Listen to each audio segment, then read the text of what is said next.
Today's video, I am playing one of my favorite Madden games of all time, flashing back to the PS2 era where I will begin my franchise series as my favorite team, the New Orleans Saints, and I'm playing Madden 08. Reason why I say this is my favorite Madden game of all time was because, well, the PS2 era of Madden was possibly the greatest gameplay mechanics of all time. And the key feature that they implemented in this game was the player weapon icons, which is basically the abilities that we pretty much have revamped in today's Madden, but back then it was done perfectly. And this represented certain players true to their traits and their play style. I mean, this was so well done. And also for certain players, like for instance, the power backs and elusive backs, they only had certain animations catered to their player weapon icon. And that's what made it so unique. Now, with current Madden in this day and age, we kind of have that concept, but it's not the same way they done it back in Madden 08. So anybody can pull off the same animations no matter what size you are. But the thing is, it just enhances that person to have more effective moves or break tackle abilities.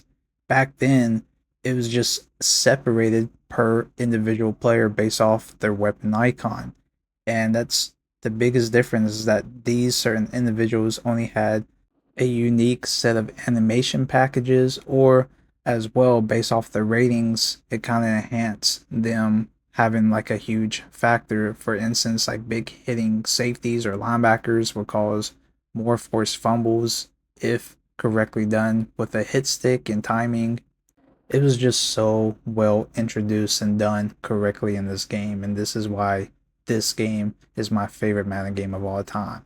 Now, you guys are seeing me do my mini camp drills trying to boost up certain individual players. I thought this was the greatest thing of all time. It's still better than today's mini camp drills that they have with current Madden, in my opinion. But the way that they done this, it makes it a little bit tougher to grind to improve your players. And there's individual ratings based off whatever position that you was doing the training camp drill in. And the thing is, with today's Madden, it's made easy that you can boost up a lot of individual ratings at once. And that just defeats the whole concept of grinding your players out. And they also made it challenging. The higher difficulty that you end up doing, if you want more points, the better you have to do, but you have to, go against the challenge of the difficult level. But for me, when I go through this, I try to just stay in the rookie level and get gold trophy. That's easy 3 points. But if I don't get it, I would try the next level just so I can get the 3 points in the silver trophy. And then also depending on how I feel about, my performance in the player, I would try to go the extra mile to get more points. Now you guys see right here, this is a quarterback I picked up in free agency. I released the other backup, which was an older player. I forgot who it was. But this quarterback is a young speedster quarterback. I feel like he is a good option to build up over time behind Drew Brees. Don't worry, later on in today's video, we're going to take a closer look at this quarterback as well as the roster in general. The Saints had a young team back then during this time frame, so I'm looking forward to playing with this team as well. They do have some veterans, especially on defense, that I may end up losing, so that's a key area to focus on for drafting. But anyways, this minicamp drill was probably the toughest drill to do with this quarterback, but I think in general, this drill is much more difficult compared to current Madden's minicamp drill for the precision passing because you don't have these big old targets. And I feel like this was all timing and also the rating accuracy, but this was very difficult as you guys pretty much see this entire drill. And this is just on the first level of difficulty, so I got a long way to go. Of course, getting the timing and all that stuff down, but also I'm playing with a 1 year quarterback that already has under his belt, so this is a work in progress quarterback to build over time as well. Now, the biggest thing for me about this game, outside of franchise being a little bit more better than current Madden, the biggest takeaway that I enjoyed from this game alone was the gameplay mechanics. The gameplay just felt so much smoother. Everything worked properly. It was very user responsive. It just felt so much better and a big difference compared to current Madden.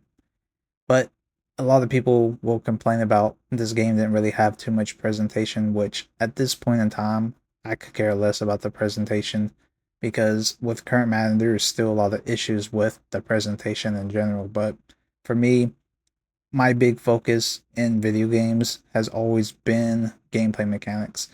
I mean, I don't care too much about presentation or even graphics. Even for this time being, I still prefer this type of graphics over what we have with current Madden. And that's just a generation difference. Anyways, that is it for the minicamp drills. As you guys seen who I end up improving. As well, we're going to be taking a look at this team roster. So starting off with the backup quarterback that I ended up picking up from free agency is the scrambling player weapon icon, Adrian McPherson, who was drafted in the 5th round, pick 16. He's the quarterback out of Florida State. Now, I didn't do any background check to see who ended up picking up initially, and I don't know too much about this player other than, what the game tells me is that he's just a speedy quarterback. So eventually I will do some background information and look him up. But look at this roster, man. This roster was looking nasty, and seeing all these players that are young, which is absolutely crazy as in real life for the career that they have with New Orleans Saints. He was dominant. You guys see right here, Robert Meacham. I like this thing too, where it shows kind of like other icons outside of the player weapon icons to identify certain things about this individual player. It made you look more into it to find out what this player is capable of and more information about him. And then also throughout over time, you get to see how he develops and how they end up getting the icons and things of that sort. So it just made it a little bit more immersive, in my opinion. Anyways, looking at this team, it just blows my mind to see who was on this team at that time frame. And there's times where I kind of like forgot that these players was on these teams at that time. And to see how young they were back then, it just blows my mind. Now, our offense, we have a bunch of young players able to work with and develop them over time. Defense, it's kind of in between, veterans and young players to work with. The DBs, for the most part, is the oldest players that I have, and the linebacking core. Defensive line, I can work with for a couple more years before drafting some D linemen. And then the safeties, I got some young players like Roman Harper. I forgot all about him. Now you take a look here at Olindo Mayer, the kicker. He has the clutch kicker icon ability, which is pretty interesting to take note of. So you guys can pause the video and look through it. This is kind of like a pros and cons type of deal with this icon. If he does this, he gets, rating boost or so. If he misses kicks or so, he's going to have a negative impact. So it's like a positive or negative impact rating, which is really interesting how they done it in this game. And it goes for every position. There's all different type of icons that players can get, which is awesome. Now, this is another big thing is, positional breakdowns, taking a look in depth of your opponent. So, of course, my first game of the regular season is going up against the Indianapolis Colts. And I can't lie, this team was freaking stacked. And this was just cool that also went in depth detail of giving like a scouting report or a report card about the player of its like pros and cons. And this was just something that made the game a little bit more immersive to give kind of like a little bit of strategy of what you're going up against. And I like this. Like this was pretty freaking accurate to what happened in real life. And it just goes over the main players or top players, especially at the starting position. So you guys see the running back Joseph Adai, which I forgot all about. This dude was actually nasty during his time. It's just wild that, this game had all this stuff, and yet in current Madden, we don't have any of this. Like, bruh, it's 2024. We're about to be in 2025, and we don't have none of this. But yet back then, we went the extra mile. We was like ahead of its time. And the amount of details that franchise mode had is absolutely mind blowing compared to what we have now. It's just wild that we kind of got lazy, or EA got lazy with how the game is developed. And honestly, I blame the microtransactions, Ultimate Team experience, because that's what games are doing now. Pushing out half made games and just a continuous updated game that has ways of trying to get your money. And it's ridiculous that gaming has now become in that aspect.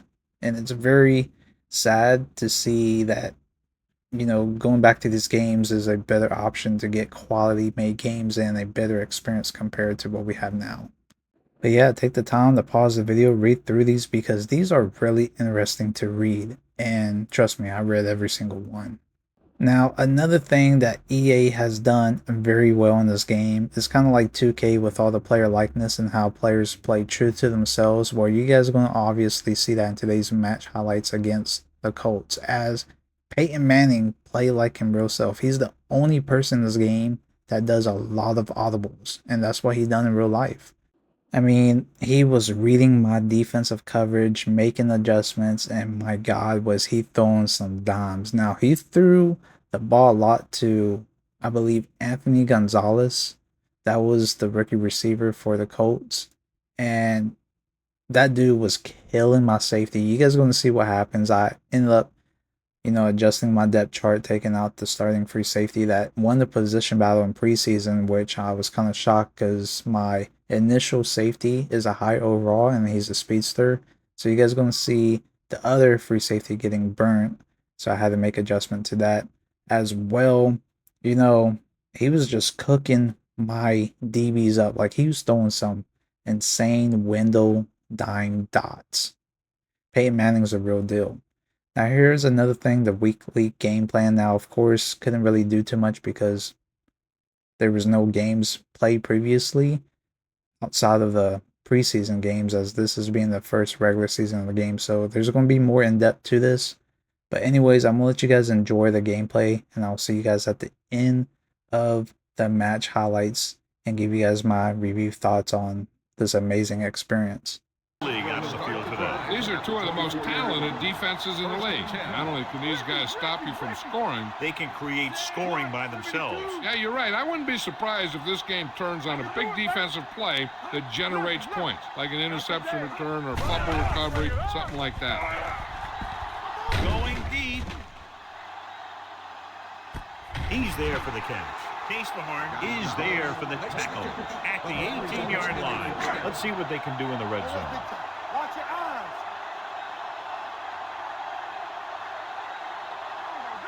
Number 29, the lone back. 135. Hey, watch the ball. With the carry, Semino is there.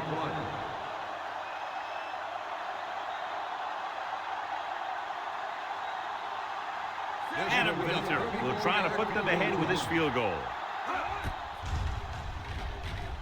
The kick sails through. It's good. Decent drive, turning their first possession into 3 points. And you want to get something on your first possession. You were looking for a touchdown, but the defense kind of tightened up.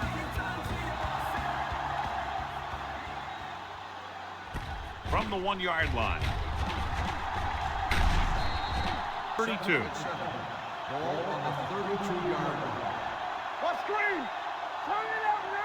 Indianapolis comes out in their nickel package.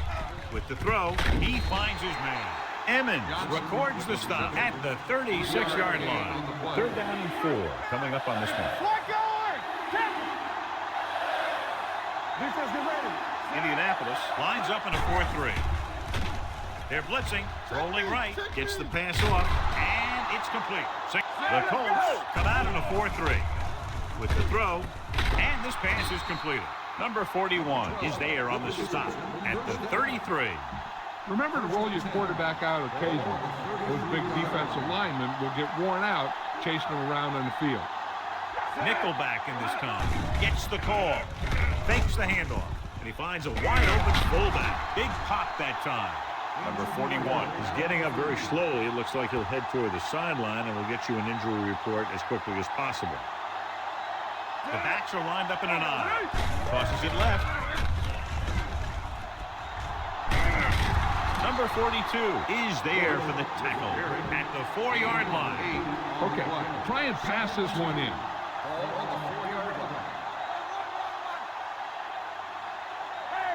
They come out in a dime package. They give it to the halfback. Pressure.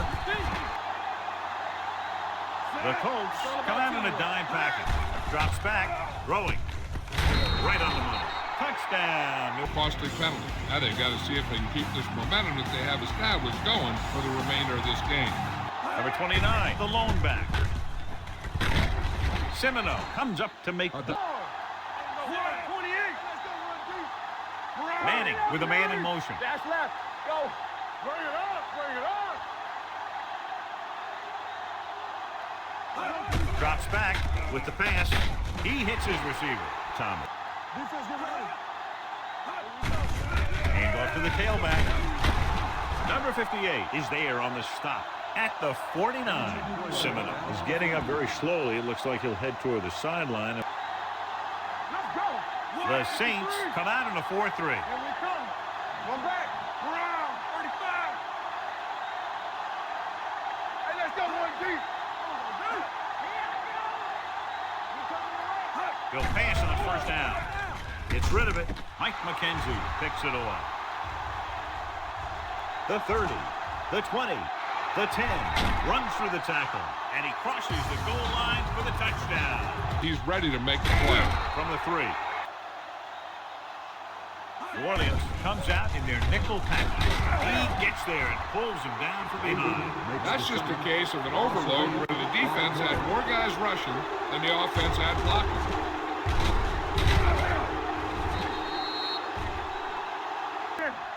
Manning gains the defense from the gun. Deep throw. He's there for the catch. The 30, the 20, the 10. Touchdown, Colts. I'll tell you, this is nice work by both the quarterback and the receiver in his play. Watch it here. He reads the coverage, looks for the best option, and then throws it to him.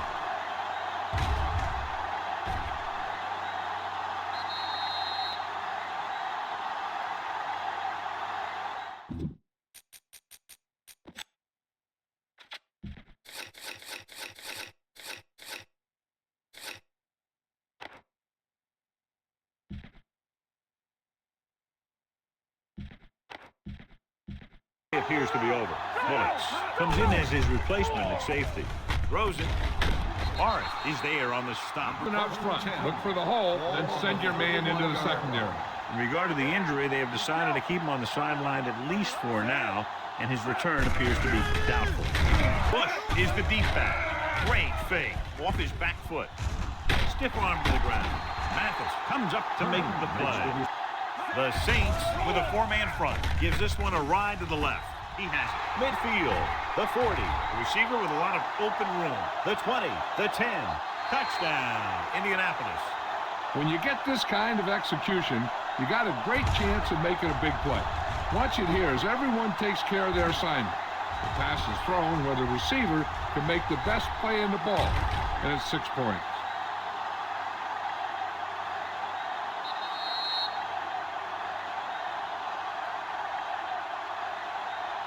They really seem to have gotten it all together, and they're right back in this thing. Good distance. From the 1.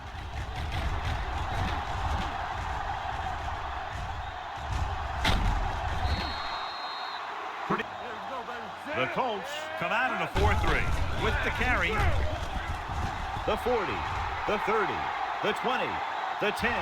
He gets all the way in toward the... Comfortable. Looking for the long completion. He can't stay inbound. The ball 2.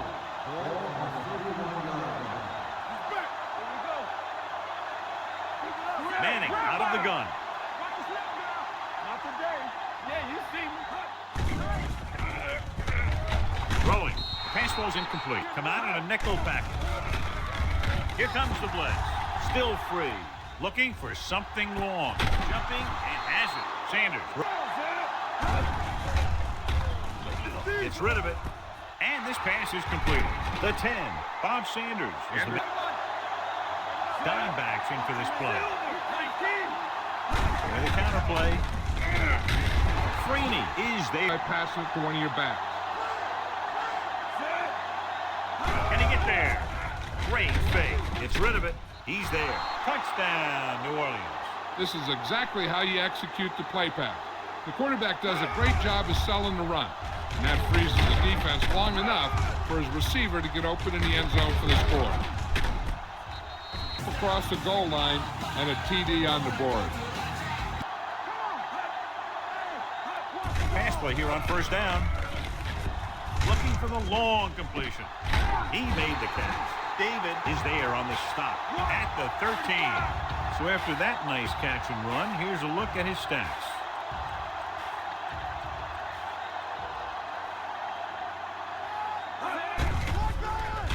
Trying for the end zone before halftime. Doesn't let him get the right personnel in there sometimes. To the end zone. Pressure coming. It's broken up. Looking for room. Great fake with the throw. This pass is incomplete. Bring the deficit to within a touchdown if they can make this field goal. The veteran connecting for the field goal.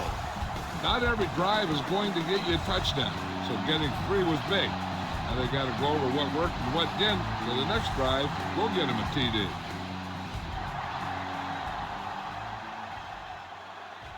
From the 2.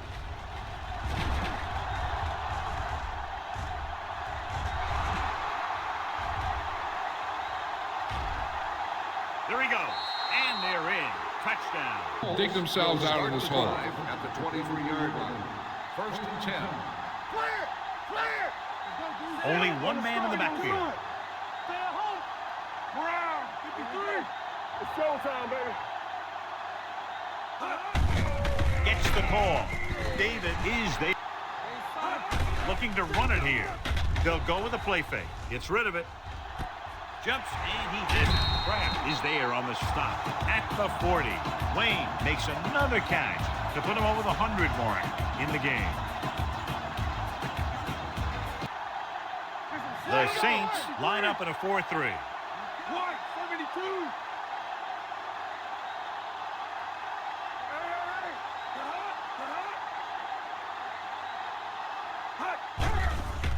Under pressure with the pass. Thomas dropping back, throwing. Kenzie is there for the tackle. With the pass, he's there. Touchdown, Indianapolis. I'll tell you, Peyton Manning's decisive back there in the pocket. He picks out a target and boom. Drops back. Long throw. He made the catch. The 40. Sanders comes up to make the play. Missing short, giving the defense a shot at the interception. Campbell was the one they were trying to get the ball to. Throws it, and he hits his target. Hughes is there on the stop at the 27-yard line. Number 12 is getting a very slow attempt, about a 49-yarder. The field goal attempt is good. The Saints line up in a 4-3. Throws it. Bullocks. Here comes the blitz with the pass. Bullocks is there for the tackle. They throw it and pick up a second consecutive first down. Well, when you start to establish By 2 scores, but they're in field goal range right now. New Orleans goes with a 4-man front. 128. It's on. Let's go now. For the end zone. Catches it. Touchdown. Colts. Reggie Wayne gets his second touchdown catch of the game. They'll try to make it a 3-point game as they go for 2.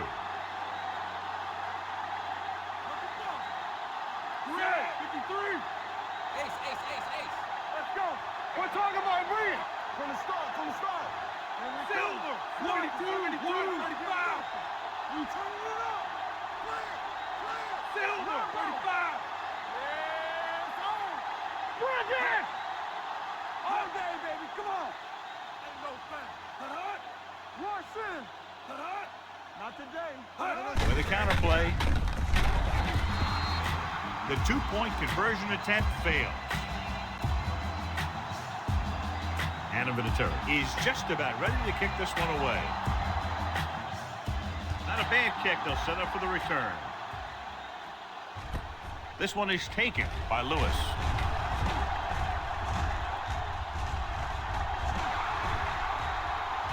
He has some room.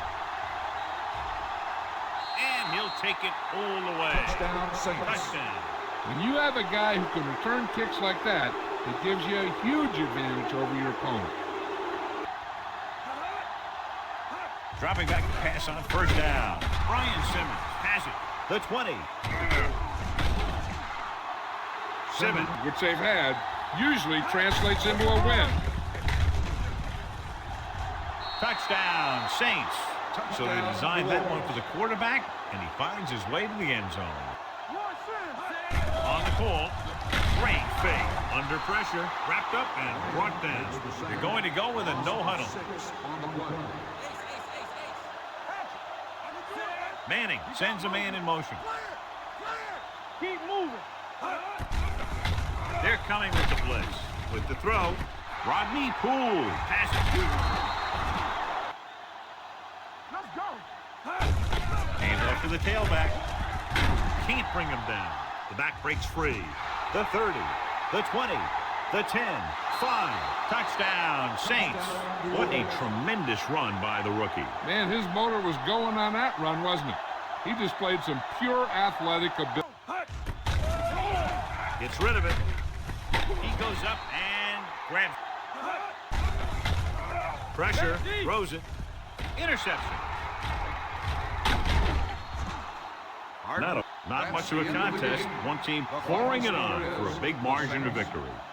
Honestly, I think I would have lost this game if my special teams kick returner didn't do work for me. That's another thing that I miss is just having the traditional kickoff. Like, even though this game was kind of difficult, when you pull off the kickoff return, it was simply amazing. The blocking mechanics was amazing. Just everything about this game was amazing. But you guys see, Peyton Manning cooked your boy. He threw for almost 500 yards, but of course he made, mistakes by throwing picks. But you guys simply seen how he played. Extremely amazing. I was dotting up passes with Drew Brees, focus on the short passes just like real life. Reggie Bush doing what he does best, electrifying running back, which is my favorite running back of all time.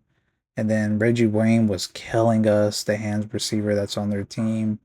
Now, obviously, the takeaway report from this match that I have to simply improve on or probably draft, heading into next season is my left cornerback. I mean, he was getting cooked by Reggie Wayne, but that was expected. So, had that happening, and then, of course, the free safety that was getting cooked by Gonzalez, but Gonzalez was going off this game. I mean, Peyton Manning was just throwing some dots. And then to see, how dominant their D-line was. I mean, you guys seen the player weapon icons. It's crazy. Robert Mathis, the White Freeney. I mean, those two guys are nasty by itself. So good thing I got some young, pass blockers to work with. But anyways, guys, stay tuned for this series. More to come. Make sure to subscribe. Let me know what you guys think down below in the comments about this game and your favorite Madden game in general. But until next time, I'll see you guys later. And I'm out. Peace.